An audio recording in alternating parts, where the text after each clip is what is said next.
Amazonun əsas biznes modeli o deyil ki, gəlin hamı kim nə istəyir satsın. Əsas modeli data collection'dır. Yəni o öz storunda görür ki, hansı məhsullar yaxşı satılır, ən çox satılır və sonra o məlumatı götürüb istifadə edib öz adı altında o məhsulu istehsal elətdirir və ucuz qiymətə satır. Misalını çəkimsə, Amazon Daily deyə bir brend düzəldiblər. Məsələn, mən burada Dubayda 100 dənə batareyanı, 100 dənə o Duracell batareyası yoxdur, almışdım $15, yəni 20 manat. Yəni biri 20 qəpiyə düşür, 20 sentə düşür də belə deyək. Halbuki sən gəlib Duracelli alsan 2 dənəsinə nə bilim 5 manat verəsən. Bu nədir? Batareya ən marjası yüksək olan məhsullardan biridir. Amma o Duracell, Energizer falan brendə yatırım eləyib, ona görə onu o qiymətə satır. Amma Amazon görür ki, məsəl üçün gündəlik satılan tualet salfetkası, nə bilim batareya, nə bilim əlcək, nə bilim nə gündəlik istifadə olunan şeylər var ki, bunu həmişə adam alır da. Hər ay bu en qədər bundan almalıdır. Götürür dempinq eləyir. Yəni o əlində artıq data var ki, nə satılır. Götürür onu çıxardır, daha ucuz qiymətə qoyur, o birislərin də bazarını öldürür. Hamının əlinə alır. Hamının əlinə alandan sonra həmişə qiymətini qaldır. Yəni sən artıq öyrəşirsən o məhsulu ondan almağa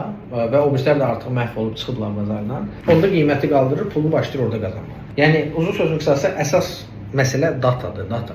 Yəni sən o datanı toplamalısan ki, bu harda, neçəyə, necə satılacaq.